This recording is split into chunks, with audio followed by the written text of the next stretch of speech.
प्रचार की, अरे बस आत्मा ही तो परमात्मा है, इसलिए आत्मा को जान लो, परमात्मा का दर्शन अपने आप हो जाएगा, परमात्मा का बोध अपने आप हो जाएगा। तो यहां पर इस श्लोक में इशारा कर रहे हैं तुलसीदास जी कि देखो, यदि कोई अपने स्वरूप को जानने की साधना करेगा ज्ञान मार्ग के द्वारा चल करके, तो उसको आत्मा का बोध तो हो जाएगा। आगे समय मिलेगा तो आपको बताएंगे कि ज्ञान मार्ग की साधना से कोई ज्ञानी आत्मज्ञान की अवस्था तक पहुंच सकता है, वहां तक जा सकता है, लेकिन ब्रह्म का बोध होना, परमात्मा का दर्शन होना या भगवान का दर्शन होना, ये ज्ञानी अपनी साधना द्वारा नहीं कर सकता है। अनंत जन्म साधना करता रहे, बस आत्मज्ञान तक पहुंचेगा। क्यों? इसलिए क्योंकि आत्मा से ऊपर फिर माया तत्व है, और माया भी दो प्रकार की, एक स्वरूपावरी का माया, एक गुणावरी का माया। तो स्वरूपावरी का माया का तो भेदन कर देता है ज्ञानी, लेकिन गुणावरी का माया के बारे में वही नियम है गीता का, मामेव ये प्रपद्यन्ते माया में तांतरन्ति ते। जो मेरी ही शरण में आता है उसकी ही माया जाती है जब मैं इशारा करता हूं। इसलिए कोई सिद्ध जो कहलाता है ज्ञान मार्ग का, वो भी जब तक श्रद्धा और विश्वास से युक्त नहीं होता और भगवान की शरणागति नहीं करता है, तब तक उसको भगवान के दर्शन नहीं हो सकते। फिर गुरु का ध्यान करने का प्रयत्न किया, गुरु का ध्यान करने लगे तो वंदे बोधमयम नित्यम गुरुम शंकर रूपिणम। ध्यान तो गुरु का कर रहे हैं जो बोधमयम है, जिनका ज्ञान नित्य है, ज्ञान स्वरूप है, और शंकर जी का स्वरूप आया सामने। क्यों? क्योंकि शंकर जी को गुरु मानते हैं तुलसीदास जी। वैसे उनके गुरु है नरहरियानंद जी। श्री नरहरियानंद जी को रामचरितमानस मिली शंकर जी से, हाँ, और नरहरियानंद जी से मिली तुलसीदास जी को, हाँ। ऐसे ही लोमस जी को से मिली रामायण कागभूषुंडी जी को। लेकिन वर्णन यह है कि कागभूषुंडी जी को रामायण दिया शिव जी ने, ऐसे ही यहां पर नरहरियानंद जी को दिया शिव जी ने, और श्री नरहरियानंद जी से मिली तुलसीदास जी को। तो जैसे लोमस जी वहां से बीच में से निकल गए, ऐसे ही यहां समझ लो कि गुरु रूप में मानते हैं शंकर जी को। वो तो है ही है, श्री नरहरियानंद जी तो गुरु हैं ही हैं, लेकिन शंकर जी से प्राप्त हुआ। इसलिए जब बोधमयम नित्यम ये ध्यान किया तो शंकर जी का ध्यान आ गया, और फिर गुरु का जो करुणा का स्वरूप है उसका ध्यान आया। तो यमाश्रितो ही वक्रोपि चंद्रः सर्वत्र वंदते।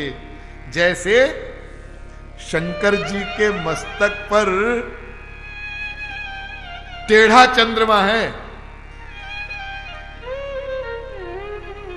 तो टेढ़ा चंद्रमा ऐसे तो निंदनीय माना जाता है, लेकिन शंकर जी ने मस्तक पर धारण कर लिया उसको, द्वितीया के चंद्रमा को, तो चंद्र सर्वत्र वंदते, तो सब जगह उसकी वंदना हो गई।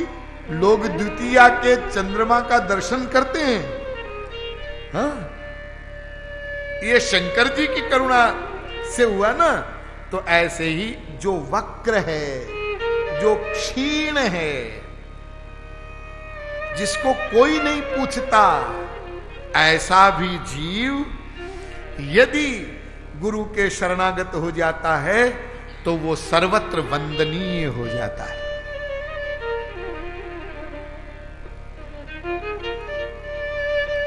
फिर सीताराम गुणग्राम पुण्यारण्य बिहारिणौ वंदे विशुद्ध विज्ञानौ कवीश्वर कपीश्वरौ।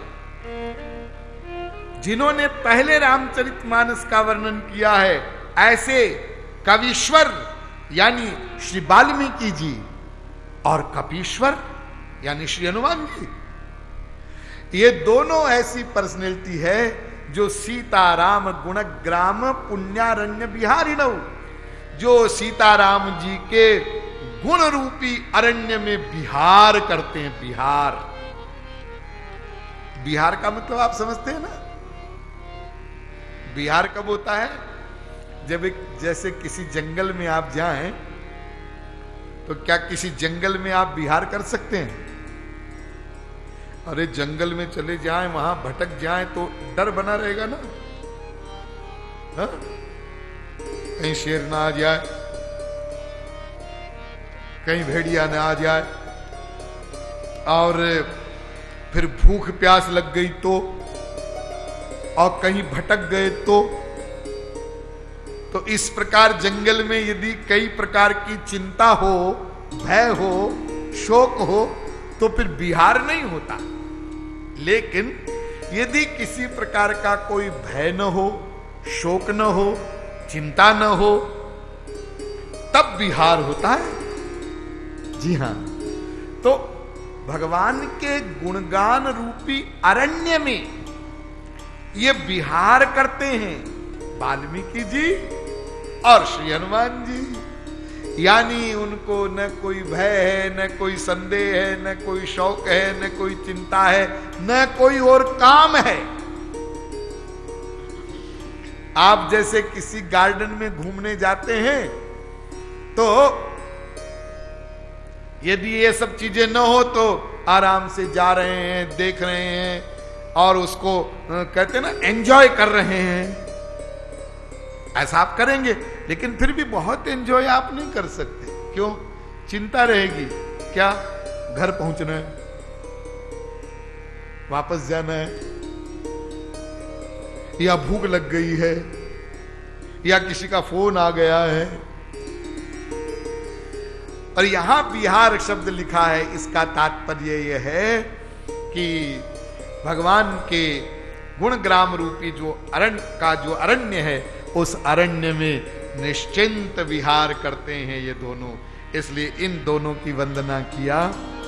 और फिर उद्भव स्थिति संहार कारिणीम क्लेशहारिणीम सर्वश्रेयस करीम सीताम नतो हम राम वल्लभाम। ये श्लोक ये बहुत ही मार्मिक श्लोक है और इस श्लोक को यहां रखने का बहुत बड़ा गंभीर अर्थ है। सीता जी की वंदना की, न तो हम राम वल्लभाम। भागवत में जब मंगलाचरण वेदव्यास जी ने प्रारंभ किया तो सत्यम परम धीमहि, वहां सत्यम परम धीमहि कहा। और सत्यम परम धीमहि कौन है? जन्माद्यस्य यतोन्वयादितरतश्चार्थेष्व विज्ञस्वराट तेने ब्रह्म हृदय आदि कवये मुह्यन्ति यत् सूरयः तेजो वारि मृदांग यथा विनिमयो यत्र त्रिसर्गो मृखा धाम्ना स्वेन सदा निरस्त कुहकम सत्यम परम धीमहि। परम सत्य वो है जिससे संसार बनता है, चलता है, जिसका उसमें लय होता है, सृष्टि का करने वाला है, पालन करता है, संहार करता है, वो परम सत्य है। ये आप लोगों ने भागवत की कथा में खूब सुना है, हमने भी आपको खूब सुनाया। वो परम सत्य कौन है? तो वहां तो यही सुना है आप लोगों ने। ठीक भी है, परम सत्य श्री कृष्ण है और श्री कृष्ण ही राम है। एक क्षण को भी ये बात मत भूलिएगा कि जो श्री कृष्ण है वही राम है और जो श्री राम है वही श्री कृष्ण है। दोनों में परमाणु का भी भेद नहीं है, परमाणु का भी।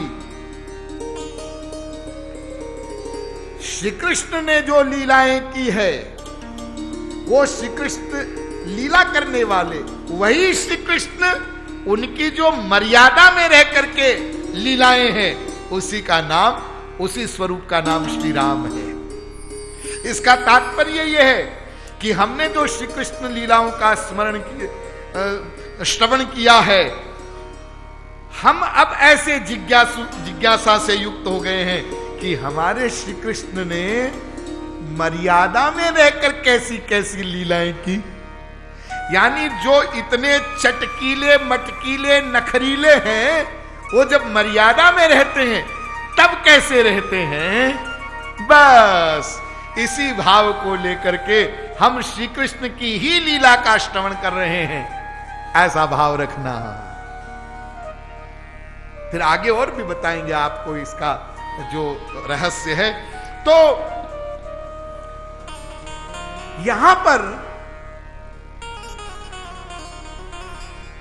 सरस्वती की वंदना किया, गणेश जी का स्मरण कर लिया, शंकर जी भवानी का स्मरण कर लिया, फिर गुरु जी का स्मरण किया, वंदे बोधमयम नित्यम, फिर वाल्मीकि जी का और हनुमान जी का स्मरण कर लिया। अब भगवान राम और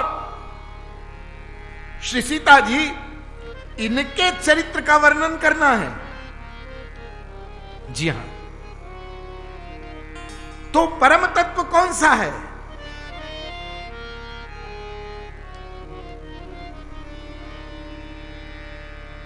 तो कहते हैं उद्भव स्थिति संहार कारिणीम क्लेशहारिणीम।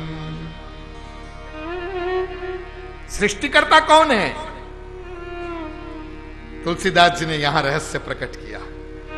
सृष्टिकर्ता सीता जी है, उनसे ही सृष्टि होती है, उनमें ही सृष्टि स्थित है, उनमें ही सृष्टि का लय होता है।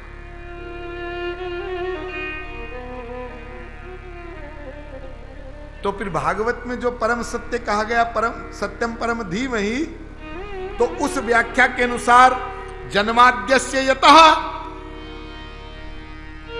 वेदांत का भी दूसरा सूत्र है, और यहां पर कह रहे हैं कि सीता जी सृष्टि कर्त्री हैं, उनसे सृष्टि होती है। तो इसका मतलब परम सत्य सीता जी हैं। इसका तात्पर्य यह हो गया ना। और इसीलिए तो तुलसीदास जी पहले सीता जी की वंदना करते हैं और सीता जी के जो गुण हैं, उनका जो कार्य, उसको प्रकट करते हैं। जी हाँ, इसको थोड़ा सा आप लोग समझ लें, उसके बाद हम आगे चलेंगे। देखिए, जैसे भगवान राम और श्री कृष्ण के बारे में आपने समझा कि दोनों में अभेद हैं, ठीक इसी प्रकार से आप ये भी समझ लें कि श्री राधा और श्री सीता जी, इनमें भी अभेद हैं। जो राधा है वही सीता है, जो सीता है वही राधा है। जी हां, इनमें भी अभेद है। जी हां, लेकिन एक बात और समझ लें, क्या कि श्री सीता जी भगवान राम की शक्ति है, पावर है। श्री राधा श्री कृष्ण की शक्ति है, परम अंतरंगा शक्ति, जिससे आगे और कोई शक्ति नहीं होती है, ऐसी शक्ति है वो। और बिना शक्ति के शक्तिमान कुछ नहीं कर सकते। इसलिए यदि राम तत्व में से सीता तत्व को निकाल दिया जाए तो फिर राम कुछ नहीं कर सकते। कृष्ण तत्व में से राधा तत्व को निकाल दिया जाए तो फिर कृष्ण कुछ नहीं बचेंगे।